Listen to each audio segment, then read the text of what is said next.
Hello दोस्तों, स्वागत है आप सभी का आपके अपने यूट्यूब चैनल उत्तम स्कूल।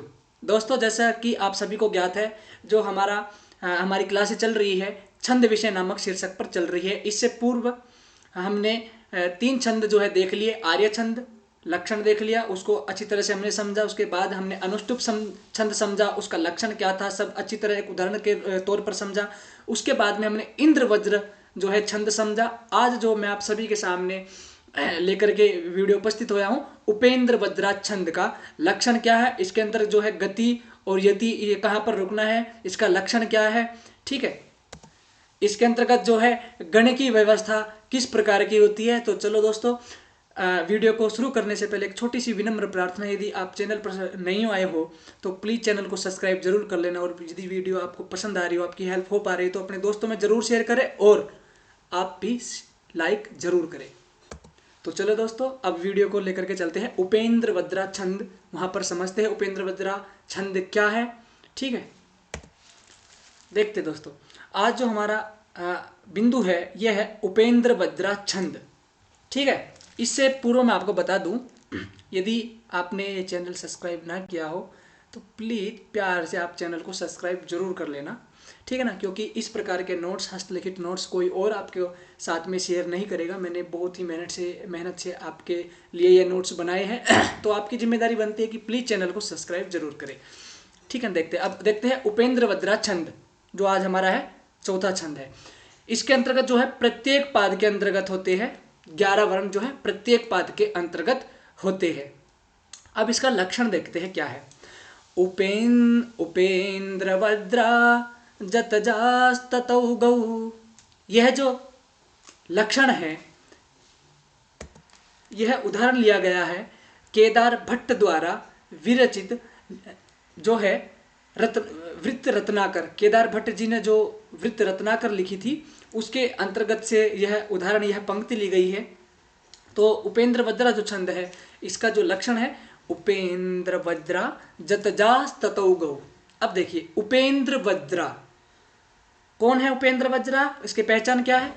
जतजास्ततौ गौ, ज अर्थात जगण, त अर्थात तगण, पुनः जगण, ततौ उसके बाद, गौ गश्च गश्च गौ, दो गुरु होने चाहिए। ठीक है ना। अब देखते हैं पहले क्या होना चाहिए। उपेंद्र वज्रा के अंदर जो है पहले होना चाहिए जगण। ठीक है ना, पहला जगण का क्या पहचान है, एक लघु, गुरु, पुनः लघु, उसके बाद त, फिर क्या होना चाहिए, फिर होना चाहिए तगण। तगण की क्या पहचान है, गुरु, गुरु, पुनः लघु, उसके बाद ज अर्थात जगण, पुनः जगण की पहचान देख लीजिए, यह है लघु, गुरु, लघु, ततौ, ततौ उसके बाद गौ अर्थात दो गुरु, ये देख लीजिए दो गुरु। ठीक है, एक बार पुनः देख लीजिए उपेंद्र वज्रा, वह उपेंद्र वज्रा है।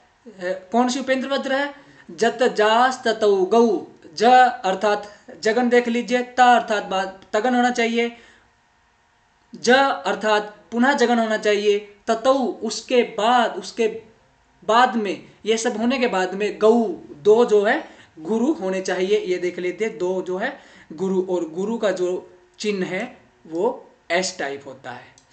आशा करता हूं आपको यह समझ में आया होगा। अब देखते हैं इसको उदाहरण, यह जो उदाहरण के एक बार इसको लक्षण के माध्यम से भी समझने का प्रयास करते हैं।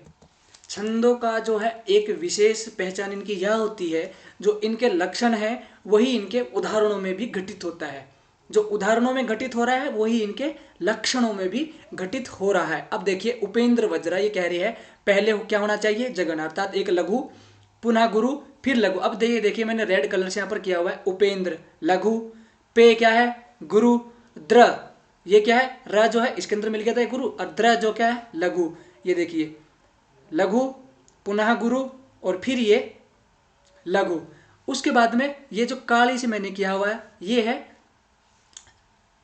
तगन। तगन देखिए क्या लक्षण है इसका, ये देखिए व र जो है इसके अंतर्गत मिल गया, ये हो गया गुरु, फिर जा गुरु, और फिर ना ये जा लघु। ठीक है ना।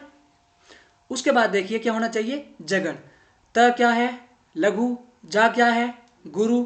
और ये त क्या है, ये इसके अंतर्गत मिल गया था। और फिर जो हमारा तय बचा है, तय क्या है यहाँ पर, ये देखिए जो तय ये है लघु। उसके बाद में दो होने चाहिए गुरु। ये देखियो दो गुरु, एक गुरु यह रहा और एक गुरु यह रहा। तो जो इसके उदाहरणों में घटित है वही इसके लक्षणों में भी घटित है। अब इसको देखते हैं हम उदाहरण के माध्यम से कि भाई उदाहरण के अंदर भी जगन, तगण, जगन और पुनः दो गुरु है या नहीं। इसकी जो पंक्ति है, प्रत्येक पंक्ति में 11 वर्ण है या नहीं। अब देखते हैं इसका उदाहरण।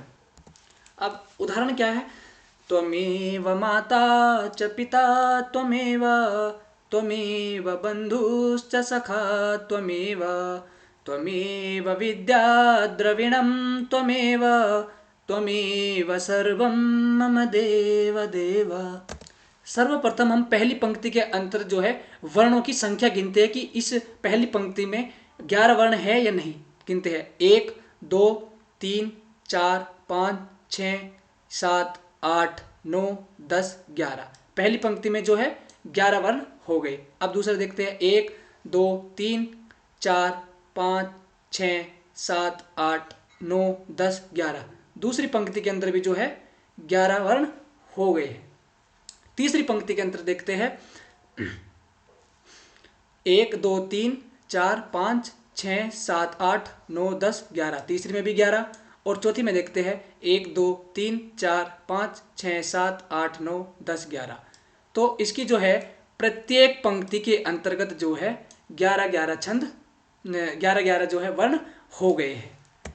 अब समझते हैं, अब तक हमने देखा कि इसकी पंक्ति में 11 जो है वर्णों की संख्या है या नहीं। अब हम देखते हैं जो पहले जगन है या नहीं, पहले उसके बाद तगन है या नहीं, उसके बाद जगन है या नहीं, पुनः दो गुरु है कि नहीं। अब देखते हैं त ये क्या है, लघु। में क्या है, गुरु। और वह क्या है, लघु। तो यह देखिए यह उदाहरण यहाँ बिल्कुल फिट। उसके बाद में क्या होना चाहिए, उसके बाद पुनः तगन होना चाहिए। माँ क्या है, गुरु। ता क्या है, गुरु। च क्या है, लघु। ये भी इधर ठीक। उसके बाद क्या होना चाहिए, जगन होना चाहिए। जगन की ये पहला लघु, गुरु और लघु। इधर देख लेते, पी क्या है, लघु। ता क्या है, गुरु। और ये वह क्या है, यह है लघु। अब जो ये त है ये जो है इसके अंतर्गत मिल जाएगा। जिसके बाद में कोई संयोग आधा वर्ण हो वो उससे पहले के अंतर्गत मिलेगा, न कि बाद वाले के अंतर्गत। तो यहाँ पर ये देखिए यह भी हो गया। उसके बाद में क्या होना चाहिए, दो गुरु होने चाहिए। में, ये देखिए में क्या है, यह है गुरु।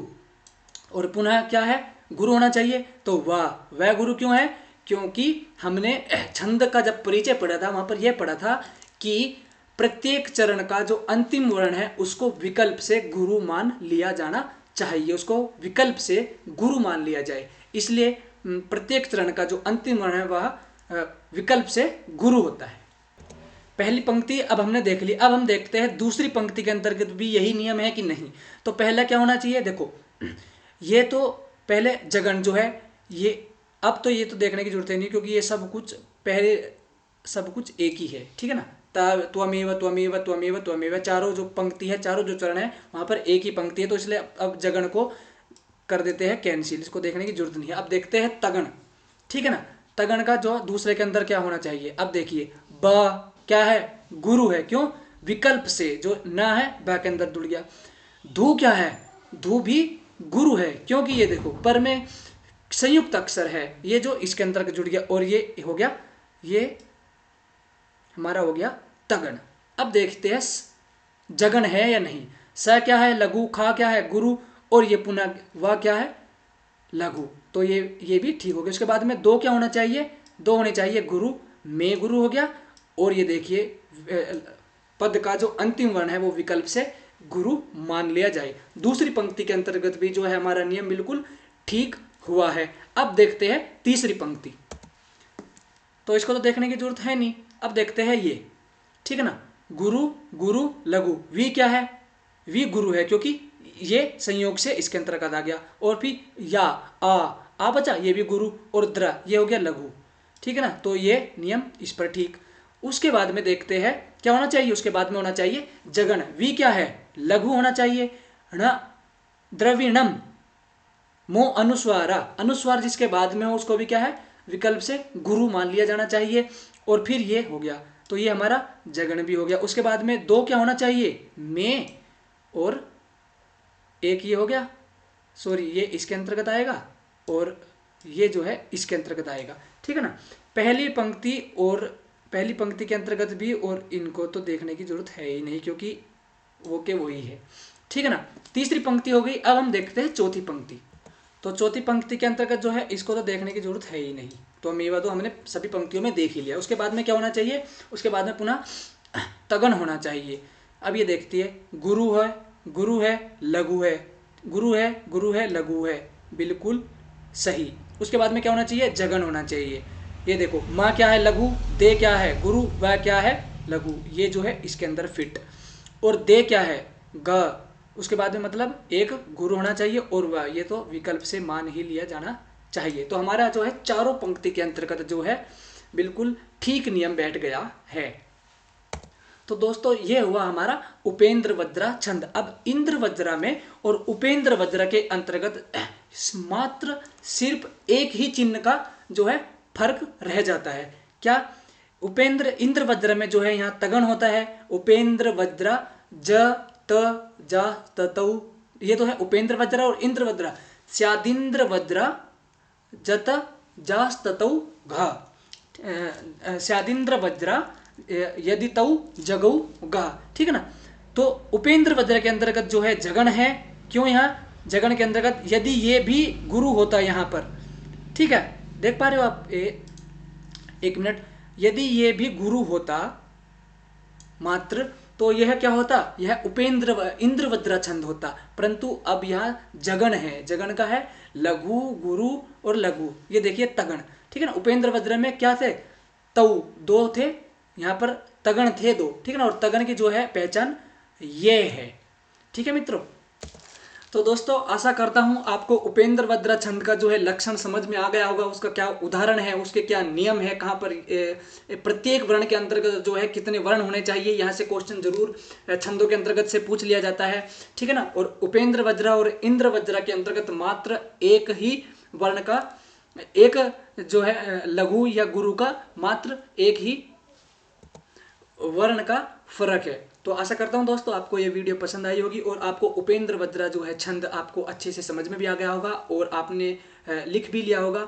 और दोस्तों प्लीज़ यह वीडियो कम से कम 5 मित्रों तक अवश्य भेजें जो भी प्रतियोगी परीक्षाओं की तैयारी कर रहे हैं, चाहे वो छंद के, संस्कृत के अंतर्गत जो छंद है, छंदों की पहचान क्या है, यदि वो इस चैप्टर को कहीं ढूंढ रहे हो तो आप उनको जरूर प्रोवाइड करवाएं, ठीक है ना। आपके अपने यूट्यूब चैनल के माध्यम से, उत्तम स्कूल के माध्यम से। यदि आपको वीडियो पसंद आई हो तो प्लीज़ वीडियो को लाइक जरूर करना, और यदि आप चैनल पर न्यू आए हो तो प्लीज़ चैनल को सब्सक्राइब जरूर करना। मिलते हैं फिर पुनः दूसरे छंद के साथ में, एक नई वीडियो के साथ में। जब तक के लिए धन्यवाद, नमो नमः।